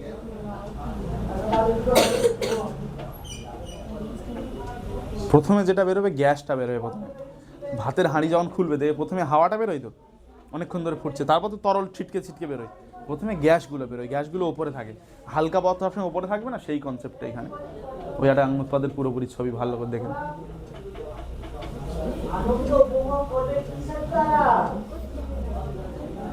ওই জন্য অগ্নুৎপাতকে কি বলা হয় জানো? অগ্নুৎপাতকে বলা হয় ভয়ঙ্কর সুন্দর দৃশ্য। আমি বলেছিলাম বিভূতিভূষণ বন্দ্যোপাধ্যায়ের একটা বিখ্যাত গল্প রয়েছে চাঁদের পাহাড়, যেখানে আমাদের শঙ্কর, জানি একটা সিনেমাও হয়েছে, দেবের সিনেমা, আমি বলেছিলাম তোমাদের। তো সেইখানে উনি গিয়েছিল, আফ্রিকা মহাদেশে গিয়েছে, চাঁদের পাহাড়। বিভূতিভূষণ বন্দ্যোপাধ্যায়ের সিনেমা, যার নাম হচ্ছে চাঁদের পাহাড়। সেই চাঁদের পাহাড়ে বিভূতিভূষণ বন্দ্যোপাধ্যায় কি দেখিয়েছে? আমাদের শঙ্কর অভিযান ভালোবাসে, সব জায়গায় ঘুরতে যায়। তো যাওয়ার পরে শঙ্কর গিয়ে দেখছে যে হচ্ছে আমাদের সেখানে ও হঠাৎ করে রাত্রেবেলা ঘুমিয়ে আছে, আর ওর একটা বন্ধু ছিল যার নাম হচ্ছে আলভারেজ, যার নাম কি বললাম? আলভারেজ। দুজন ঘুমোচ্ছে, হঠাৎ করে দেখে সব বনের পশু পাখি সব চারদিক থেকে সব ছুটে আসছে ওদের দিকে, খুব জোরে ছুটে আসছে। তো আসার পরে আমাদের শঙ্কর আর আলভারেজ হঠাৎ করে চোখ মুখে উঠেছে, দেখছে যেন একটা পাহাড়ের মাথা যেন একটা টকবক করে যেন কেউ কুলপির মতো, এই দেখো এই চাঁদের পাহাড় সিনেমা, ঠিক আছে? এবার দেখো অগ্নুৎপাতটা দেখানোর জন্য তোমাদের মনে এটা চালিয়েছি আমি। অগ্নুৎপাতটা কেমন, এই সিনেমারই অংশ আমি এই ভিডিও, এই অ্যালভারেজের নাম, আর এই দেব হচ্ছে শঙ্কর। ওই হঠাৎ করে ওরা পাগল হয়ে গেছে, পাহাড়ে শুয়েছিল রাত্রেবেলা, দেখছে হঠাৎ করে এই কাণ্ড হয়েছে।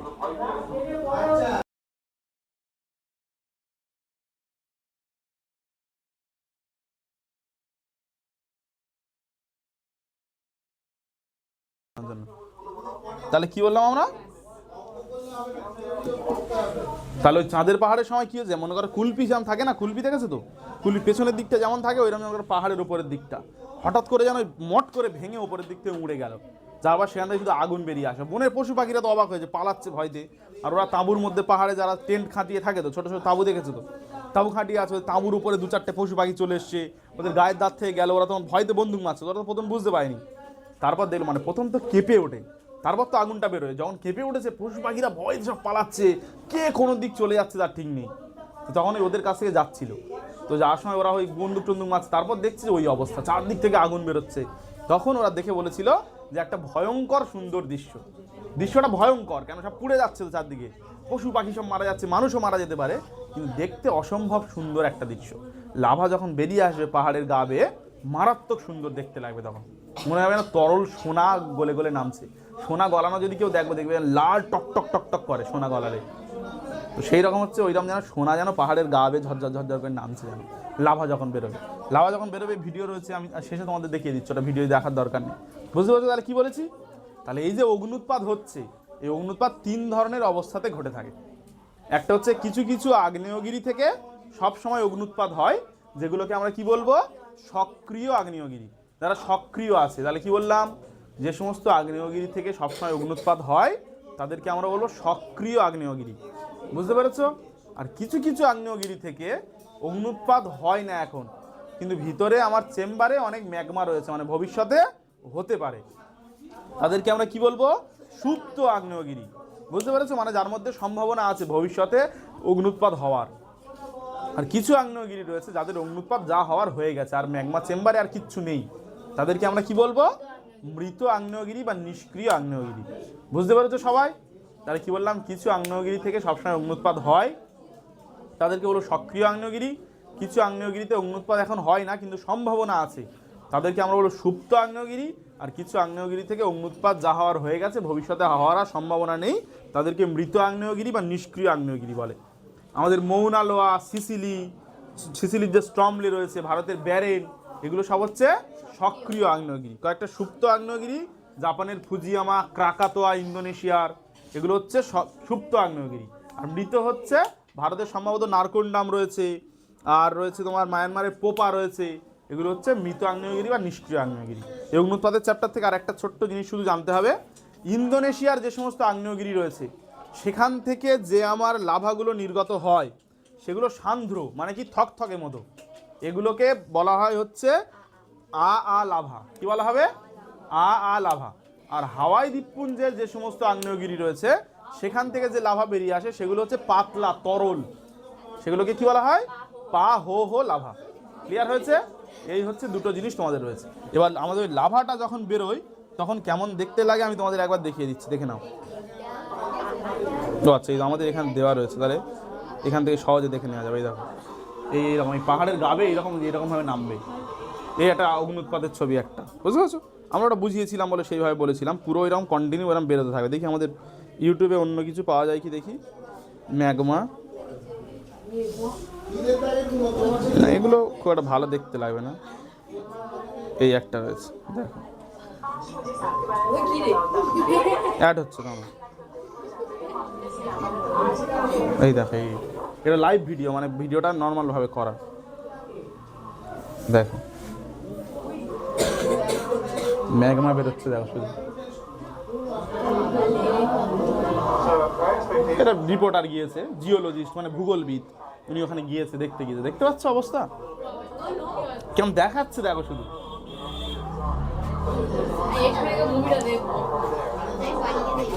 এই লাভা নামছে ওপর থেকে, দেখলে এই গা বেয়ে নামছে, মানে মারাত্মক দেখতে লাগে না?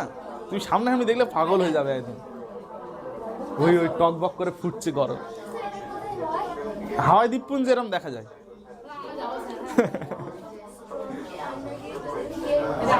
দেখো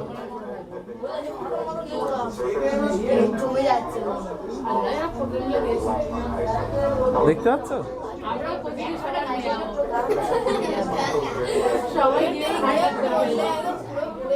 এক সেকেন্ডে ছাই তো পুরোপুরি ছাই হয়ে যাবে। তবে এখন অনেকগুলো তৈরি হয়েছে, ড্রেস আবিষ্কৃত হয়েছে, গরম জায়গায় যেতে পারবে না, মোটামুটি এর কাছাকাছি যেতে পারো, সেই জামা কাপড় পরে, ভিতরে ঠান্ডা থাকবে।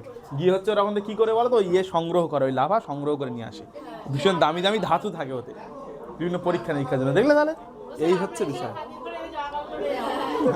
আচ্ছা, সে পরে কেউ যদি জিওলজিস্ট হয় আমাদের এখান থেকে, যদি ভূগোলবিদ হয় হবে। ভূগোল তো খুব, এই চ্যাপ্টারের মধ্যে একটু কঠিন জায়গা, ভূমিকম্পটা বুঝতে হবে আমাদের। ভূমিকম্প, যার ইংরেজিতে হচ্ছে আর্থকোয়েক, ঠিক আছে? এই ভূমিকম্পটা বোঝার ক্ষেত্রে একটুখানি মনোযোগ না থাকলে কিন্তু আমরা মনে রাখতে পারবো না, ঠিক আছে? সবাই একটুখানি ভালো করে শুনে নাও, নেওয়ার পরে তারপর বাকি কথা বলছি। তো ভূমিকম্প যখন আমরা জানবো, সেখানে এর আগে যা ক্লাসগুলো করিয়েছি সেইখানকার একটা দুটো কনসেপ্ট আমাদের লাগবে। সেটা হচ্ছে পাত সীমানাটা কি জিনিস লাগবে। আমরা বলেছিলাম যে আমাদের শিলামণ্ডলটা অনেকগুলো খণ্ডে বিভক্ত, প্রধানত বলেছিলাম 7টা বড়, 8টা মাঝারি, আর 20টা ছোট ছোট পাত রয়েছে। এক একটা খণ্ডকে আমরা পাত বলছিলাম, তার ইংরেজিতে বলছিলাম প্লেট, বলেছিলাম আমি। তাহলে হচ্ছে এই পাত আর প্লেট কথাটি প্রথম কে ব্যবহার করেছে?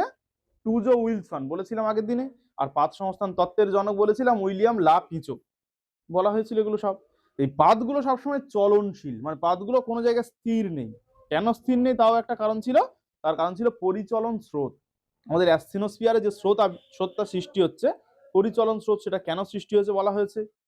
নিচের দিকটা আমাদের যত গভীরে যাব, প্রতি 33 মিটার গভীরতায় 1 ডিগ্রি সেলসিয়াস করে উষ্ণতা বাড়ছে। সেই বাড়ার জন্যই কিন্তু আমাদের পরিচলন স্রোত সৃষ্টি হচ্ছে। এই পরিচলন স্রোতের জন্য পাতগুলো সবসময় চলছে, মানে অর্ধ তরল বা সান্দ্র অবস্থায় তো আছে এখানে সব।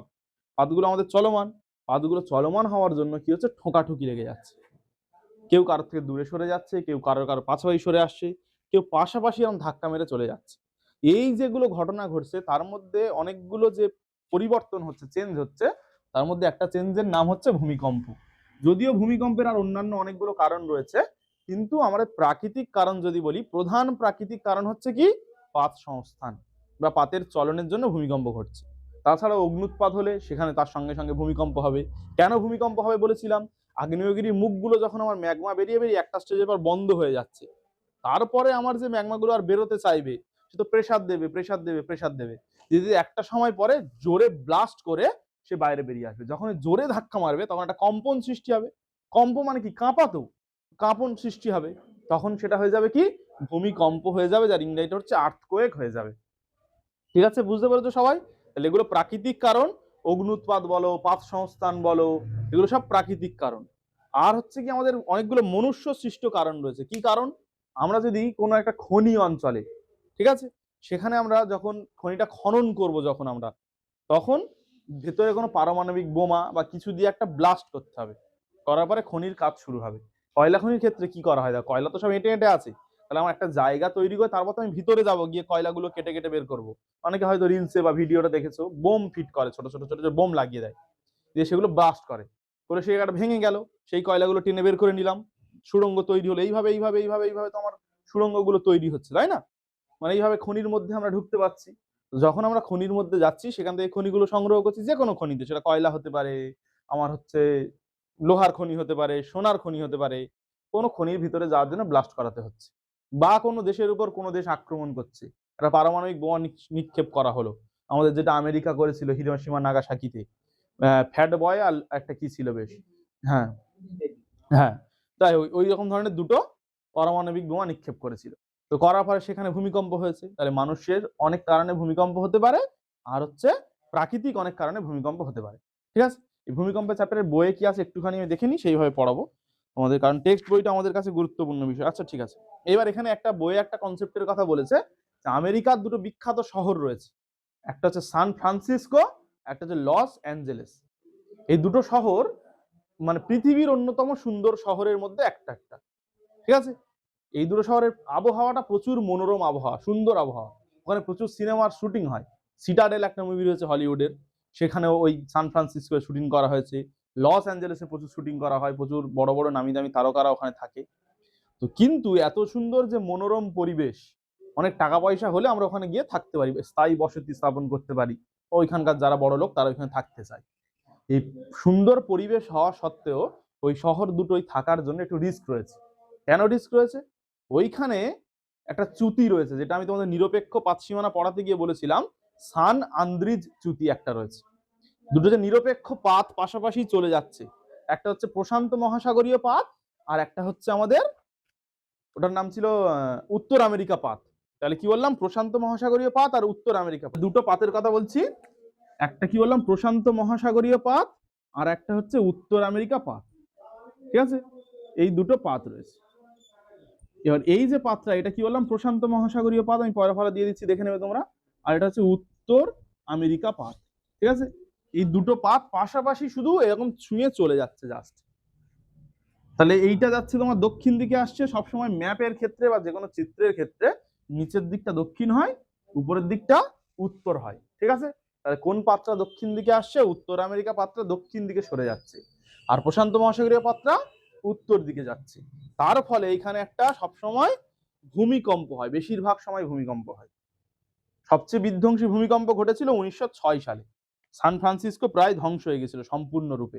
ঠিক আছে, ঠিকঠাক বলে দিলাম তো? এবার দেখিনি। হ্যাঁ ঠিক আছে, প্রশান্ত মহাসাগর পাত উত্তরে আর উত্তর আমেরিকা পাতটা দক্ষিণে যাচ্ছে, পাশাপাশি যাওয়ার জন্য এখানে ভূমিকম্প হচ্ছে। তার মানে একটা বিষয় তোমরা জেনে রাখবে, এই অগ্নুৎপাত ভূমিকম্প এটা সব সময় একটা স্থানেই হয়। বুঝতে পারছো? ওই জন্য সেখানে তো আগ্নেয় পর্বতগুলো তৈরি হচ্ছে। স্থান কিন্তু খুব বেশি পরিবর্তন হয় না, একটা স্থানেই হয়ে থাকে। ক্লিয়ার হচ্ছে? সবাই বুঝতে পেরেছো? তাহলে ভূমিকম্পটা কি? ক্ষণিক সময়ের জন্য ভূপৃষ্ঠের যে কম্পন, হঠাৎ করে কেঁপে ওঠে ভূপৃষ্ঠ, সেটাকে আমরা বলছি ভূমিকম্প বা আর্থকোয়েক। বিশাল পরিমাণে ওঠে। আমাদের অনেকগুলো প্রাচীন উপকথা রয়েছে, সেখানে আমরা শুনছি যে ভূমিকম্পে নাকি আমাদের পৃথিবীটা নাকি কোনো একটা শীষ নাগ, একটা বড় সাপ তার মাথার উপরে আছে, সে যখন একটু নড়ে চড়ে ওঠে তখন পৃথিবীটা কেঁপে ওঠে খুব জোরে, ওই জন্য ভূমিকম্প হয়। এগুলো আমাদের লোকজনের মন গড়া কথা। আমরা বিজ্ঞানের আলোয় ভবিষ্যতে এসে যখন আমরা অনেকগুলো টেস্ট করছি, বিজ্ঞানীরা পর পর পর পর করে বিভিন্ন পরীক্ষা করছে, তখন দেখতে পাচ্ছি এই সমস্ত কোনো বিষয় নেই, হচ্ছে আমাদের ভূমিকম্পের কারণ রয়েছে। কারণগুলো বললাম, পাত সংস্থান তত্ত্ব একটা বিশাল বড় পরিবর্তন ঘটিয়েছে, সেখানে আমরা জানতে পারলাম। তাহলে এই বিষয়গুলো আমাদের টেক্সটেও রয়েছে, আমার বইয়ে দাগিয়ে দেওয়া রয়েছে, তোমরা নিয়ে নেবে। আচ্ছা, এইবার বলছি আর্থকোয়েক সম্পর্কে বলা হয়েছে। এবারে হচ্ছে ভূমিকম্প সৃষ্টি হচ্ছে কোথা থেকে, ওইগুলো একটুখানি আমরা জানবো। নীল পেনটা গেল কোথায়? আচ্ছা দেখো, তাহলে ভূমিকম্পের প্রধানত যে সৃষ্টিটা, সেটা বোঝার আগে কতগুলো বিষয় আগে আমাদের জানতে হবে। এইটা মনে করো আমাদের ভূপৃষ্ঠ, এই উপরেরটা মনে করো আমাদের ভূপৃষ্ঠ।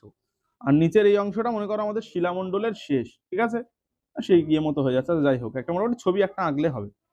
হলো। এইবার আমাদের ভূমিকম্পের যে সৃষ্টিটা হচ্ছে সেটা মোটামুটি 50 থেকে 100 মিটার গভীরতায় হয়ে থাকে। কি বললাম? 50 থেকে 100 মিটার গভীরতায় হয়ে থাকে, তাই তো? 50 থেকে 100 মিটার নয়, কিলোমিটার হবে, যেহেতু শিলামণ্ডল কত 100 কিলোমিটার গভীরতা তো। হ্যাঁ, তাহলে ভূমিকম্প কোথায় সৃষ্টি হচ্ছে? 50 থেকে 100 কিলোমিটার গভীরতায় ভূমিকম্প সৃষ্টি হচ্ছে। ক্লিয়ার হলো কি বললাম? তাহলে সেখানে এই নিচের একটা জায়গায় ভূমিকম্পটা আমার সৃষ্টি হচ্ছে। এই নিচের যে জায়গাটায় সৃষ্টি হচ্ছে সেটাকে আমরা বলছি ভূমিকম্পের কেন্দ্র। কি বলবো? যেখানে আমার ভূমিকম্পটা শুরু হবে সেটাকে আমরা ভূমিকম্পের কি বলবো? কেন্দ্র বলবো, ভূমিকম্পের কেন্দ্র বলবো। তাহলে মোটামুটি 50 থেকে 100 কিলোমিটার গভীরতায় যেখান থেকে আমার ভূমিকম্পটা সৃষ্টি হচ্ছে সেটাকে আমরা ভূমিকম্পের কেন্দ্র বলবো। ঠিক আছে, ক্লিয়ার হলো? এইবার এই কেন্দ্র থেকে উল্লম্বভাবে আমার ভূমিকম্পের ওয়েভস গুলো, তরঙ্গগুলো একটা জায়গায় গিয়ে পৌঁছাবে, সেটা ভূপৃষ্ঠে থাকবে। তাহলে আমাদের ছবিটা ছিল আগে, আমাদের সেই পৃথিবীর যে ছবিটা আমরা তরমুজের মতো এঁকেছিলাম, সেইখান থেকে যদি আমরা একটুখানি এই কনসেপ্টটা নিয়ে আসার চেষ্টা করি তাহলে কি হবে দেখি। এইটা হচ্ছে আমাদের শিলামণ্ডল, ভূত্বক আর গুরুমণ্ডলের কিছু অংশ জুড়ে শিলামণ্ডল তো 100 কিলোমিটার গভীরতা। তাহলে এইখানে আমার ভিতরে কোনো একটা জায়গায় একটা ভূমিকম্প সৃষ্টি হচ্ছে, সেটা গিয়ে পৌঁছাচ্ছে কোথায়? আমার উপরে ভূপৃষ্ঠে একটা জায়গায় উলম্বভাবে, মোটামুটি উলম্বভাবে গিয়ে পৌঁছাচ্ছে। উলম্ব মানে সোজাসুজি, উলম্বভাবে গিয়ে পৌঁছাচ্ছে। যেখানে পৌঁছাচ্ছে সেটাকে আমরা বলছি উপকেন্দ্র। তাহলে কি বললাম? ভূমিকম্প যেখানে সৃষ্টি হয় তাকে বলা হয় ভূমিকম্পের কেন্দ্র, আর যেখানে গিয়ে পৌঁছায় সেটাকে আমরা কি বলবো? উপকেন্দ্র। ঠিক আছে। এইবার এই কেন্দ্রটার অপর নাম হচ্ছে হাইপোসেন্টার। কি বললাম? হাইপোসেন্টার বা ফোকাস ইংরেজিতে বলে। হাইপোসেন্টার, এটা ওয়ার্ড তোমাদের বইয়ে নেই, যদি তোমরা জেনে রাখো, আমি চাইছি আগে থেকে জেনে রাখা ভালো। নিচে যেখানে সৃষ্টি হচ্ছে সেটা হাইপোসেন্টার বা কেন্দ্র, আর উপরে যেখানে গিয়ে পৌঁছাচ্ছে সেটা হচ্ছে এপিসেন্টার বা উপকেন্দ্র। এপিসেন্টার বা উপকেন্দ্র। ঠিক আছে, ক্লিয়ার হলো? সবচেয়ে বেশি ক্ষয়ক্ষতি কোথায় হয় ভূমিকম্পের? উপকেন্দ্রে সবচেয়ে বেশি ক্ষয়ক্ষতি হয়। ভূমিকম্প যেখানে সৃষ্টি হবে সেখানে কিন্তু বেশি ক্ষতি হবে না, ক্ষতি কোথায় হবে? উপকেন্দ্রে গিয়ে সবচেয়ে বেশি ক্ষতি হবে, যাকে আমরা এপিসেন্টার বলছি। বলো, এইটুকু যা বলেছি তার মধ্যে কারো কোনো সমস্যা আছে কিনা আগে বলো, তারপর আমি এগোবো। তাহলে এতক্ষণে কি বললাম? ভূপৃষ্ঠ হঠাৎ করে যে কেঁপে ওঠে সেটাকে আমরা ভূমিকম্প বলছি। এই ভূমিকম্পটা সৃষ্টি হচ্ছে ভূ অভ্যন্তরে। ছবিটা এখানে কেমন দেওয়া আছে? আচ্ছা, এরা একটু কেটে কুটে করেছে, ঠিক আছে, আমাদের এইভাবে বুঝলেও হবে, সমস্যা নেই, আমাদের একটা বুঝতে পারলে হবে, আমি ভালো ছবি আঁকতে পারি না। তো কি বললাম, কি করব আমরা? কেন্দ্র যেখানে ভূমিকম্পের সৃষ্টি হচ্ছে সেটা মোটামুটি 50 থেকে 100 কিলোমিটার গভীর, সেখান থেকে একটা আমার যেখানে গিয়ে পৌঁছাচ্ছে ভূমিকম্পটা, কম্পনটা, সেটাকে আমরা উপকেন্দ্র বলছি। ক্লিয়ার হয়েছে? কি কি পৌঁছাচ্ছে সেগুলো যদি আমরা একটুখানি ভালো করে বুঝে নিই। একটা পুকুরে একটা ঢিল মারা হলো, আগের দিন আমি বলেছিলাম যখন এই পৃথিবীর অভ্যন্তর ভাগটা বোঝাচ্ছিলাম, সেই ঢিল মারার সঙ্গে সঙ্গে যে ওয়েভসটা প্রথম ছড়িয়ে পড়বে তাকে আমরা বলবো প্রাইমারি ওয়েভস। তাহলে ভূমিকম্পের প্রথম যে তরঙ্গটা এই কেন্দ্র থেকে আর উপকেন্দ্রে পৌঁছাবে, মানে হাইপোসেন্টার থেকে এপিসেন্টারে পৌঁছাবে, তাকে আমরা কি বলবো? প্রাইমারি ওয়েভস বা হচ্ছে প্রাথমিক তরঙ্গ। তাহলে ভূমিকম্পের যে তরঙ্গটা প্রথম কেন্দ্র থেকে উপকেন্দ্রে পৌঁছাবে তাকে আমরা বলবো প্রাইমারি ওয়েভস বা প্রাথমিক তরঙ্গ। বলো, কারো বুঝতে সমস্যা আছে? তাহলে প্রাইমারি ওয়েভস বা প্রাথমিক তরঙ্গের যদি ক্যারেক্টারিস্টিক্স কতগুলো আমরা জানতে চাই, মানে বৈশিষ্ট্য যদি জানতে চাই, তাহলে আমরা প্রথম জানতে পারবো এই তরঙ্গটা প্রথম পৌঁছাচ্ছে, মানে ফার্স্ট এখানে এসে পৌঁছাচ্ছে কেন্দ্র থেকে উপকেন্দ্রে। আর কি, এটা কঠিন, তরল, গ্যাসীয় সব মাধ্যমের মধ্যে দিয়ে যেতে পারে। কি বললাম? প্রাথমিক তরঙ্গের ক্যারেক্টারিস্টিক্স একটা বললাম বা বৈশিষ্ট্য একটা বললাম, যে এই তরঙ্গটা আমাদের কঠিন মাধ্যমের মধ্যে দিয়ে, তরল মাধ্যমের মধ্যে দিয়ে, গ্যাসীয় মাধ্যমের মধ্যে দিয়ে, সব মাধ্যমের মধ্যে দিয়ে যেতে পারে। তাহলে ও প্রথম পৌঁছালো উপকেন্দ্রে। আচ্ছা, দ্বিতীয় যে তরঙ্গ পৌঁছাচ্ছে তার নাম কি? সেকেন্ডারি ওয়েভস বা হচ্ছে মাধ্যমিক তরঙ্গ বা দ্বিতীয় তরঙ্গ। ঠিক আছে। এস তরঙ্গ। এস তরঙ্গ কি হয়? শুধুমাত্র কঠিন মাধ্যমের মধ্যে দিয়ে যেতে পারে। এস তরঙ্গের ক্ষেত্রে কি বললাম? শুধুমাত্র কঠিন মাধ্যমের মধ্যে দিয়ে যেতে পারে। এই দুটো তরঙ্গকেই বলা হয় দেহ তরঙ্গ বা হচ্ছে বডি ওয়েভস। কি বললাম? দেহ তরঙ্গ বা বডি ওয়েভস। বডি ভিতরে থাকছে, শরীরের মধ্যে থাকছে, বডি ওয়েভস। ঠিক আছে, বডি ওয়েভস হলো। আর দু ধরনের তরঙ্গ আছে, এল তরঙ্গ আর আর তরঙ্গ। এল তরঙ্গের বাংলার হচ্ছে লাভ তরঙ্গ, লাভ ওয়েভ। ঠিক আছে। আর একটা আর থেকে হচ্ছে রেলে ওয়েভস। এই দুটো তরঙ্গকে বলা হয় ভূপৃষ্ঠীয় তরঙ্গ। কি বলছি? ভূপৃষ্ঠীয় তরঙ্গ। এই দুটো তরঙ্গ, 1 মিনিট।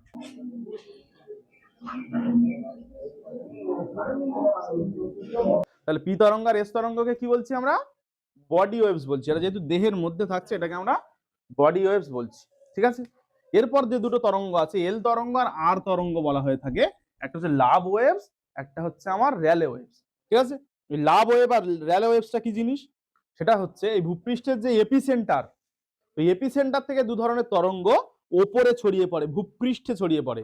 এই জন্য এই দুটো তরঙ্গে পৃষ্ঠীয় তরঙ্গ বা ভূপৃষ্ঠীয় তরঙ্গ বলে। ভালো করে মাথার মধ্যে কিন্তু নেবে বিষয়গুলো, নাহলে কিন্তু বুঝতে পারবে না তোমরা। সাপ চলে দেখেছো? সাপ, সাপ কি সোজা যায়? সাপ হেলে এরকম যায় তো, এঁকে বেঁকে যায় তো। এই যে আমাদের এল তরঙ্গ আর আর তরঙ্গ, এরা দুজনে আমি হেলে হেলে যায়, হেলে হেলে যায়। মনে করো আমার এইখানে ভূমিকম্পের উপকেন্দ্র, এইটা ভূমিকম্পের উপকেন্দ্র তো, এইখান থেকে ছড়িয়ে পড়বে এইভাবে, এইভাবে ছড়িয়ে পড়বে, এইভাবে এইভাবে এইভাবে ছড়িয়ে পড়বে। মানে এখানে ধরো উপকেন্দ্রটা তৈরি হলো, যদি এরকম সোজা ফ্ল্যাট যায় তাহলে মনে করো একটা শুধু ফাটল তৈরি হয়ে যাবে, তাই তো। ও যখন এঁকে বেঁকে যাচ্ছে, মানে এই বিল্ডিং এর তলা থেকে যখন ওই তরঙ্গটা যাচ্ছে, পুরো বিল্ডিংটা গুড়িয়ে দিয়ে চলে যাবে তো। তাহলে সবচেয়ে বেশি ক্ষয়ক্ষতি করে কোন তরঙ্গ? এল তরঙ্গ আর আর তরঙ্গ। সবচেয়ে বেশি ক্ষতি করে এল তরঙ্গ। কিন্তু এল তরঙ্গের আবার একটা সমস্যা রয়েছে, ওর খুব বেশি দূর পর্যন্ত বিস্তৃত হতে পারে না। অল্প অঞ্চল, মানে এপিসেন্টার থেকে কিছুটা অংশ বিস্তৃত হয়, আর যেটুকু বিস্তৃত হবে সেটুকু পুরো ধ্বংসস্তূপ করে দেবে। ভূমিকম্প এমন একটা ঘটনা, এমন একটা প্রাকৃতিক ঘটনা বলবো, বা এমন একটা বহির্জাত শক্তি বলবো, যে সামান্য সময় ক্রিয়াশীল থাকে। কি থাকে? সামান্য সময়, কয়েক সেকেন্ড ক্রিয়াশীল থাকে, কিন্তু তার ক্ষয়ক্ষতিটা বছর বছরের, হাজার বছরের ক্ষয়ক্ষতি করে দিয়ে চলে যায়। একটা ঘর বাড়ি, একটা বিল্ডিং তৈরি করতে কত বছর সময় লাগে, ভূমিকম্প সামান্য কিছু সময় হয়ে পুরো ভেঙে চলে দিয়ে চলে যাবে। কি বললাম বুঝতে পেরেছো? তাহলে আমাদের দু ধরনের হচ্ছে ওয়েভস, একটা হচ্ছে বডি ওয়েভস, একটা হচ্ছে পৃষ্ঠীয় ওয়েভস, তাই তো। তাহলে সেই হচ্ছে আমার যে বডি ওয়েভ দু ধরনের, একটা পি একটা এস। পির মধ্যে যে আমার কেন্দ্র থেকে উপকেন্দ্রে প্রথম পৌঁছাচ্ছে তাকে আমরা বলছি প্রাইমারি ওয়েভস বা পি তরঙ্গ বা প্রাথমিক তরঙ্গ। যে দ্বিতীয় পৌঁছাচ্ছে তাকে সেকেন্ডারি ওয়েভস বা এস তরঙ্গ বলছি।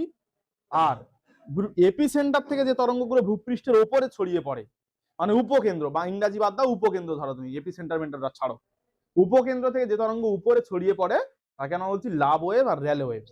এই লাভ ওয়েভ আর র্যালে ওয়েভস এর ক্ষমতা তাহলে সবচেয়ে বেশি, এরা সবচেয়ে বেশি ক্ষয়ক্ষতি করে বেশি সব থেকে, ঠিক আছে। আরেকটা নতুন জিনিস শিখেছি কি, পি তরঙ্গ হচ্ছে কঠিন, তরল, গ্যাসীয় তিনটে মাধ্যমে প্রবাহিত হয়, আর এস তরঙ্গ শুধুমাত্র হচ্ছে আমাদের কঠিন মাধ্যমে প্রবাহিত, দেহ তরঙ্গের মধ্যে, আর কোনো বিষয় আমাদের এখানে নেই। আচ্ছা, র্যালে ওয়েভসটা কি বলছে? এই পৃষ্ঠ তরঙ্গ বেশি, আচ্ছা ক্ষয়ক্ষতি হয়, বাদ দাও। এইবার এই ভূমিকম্পের যে মাপা হয়, কি যন্ত্রের সাহায্যে মাপা হয়?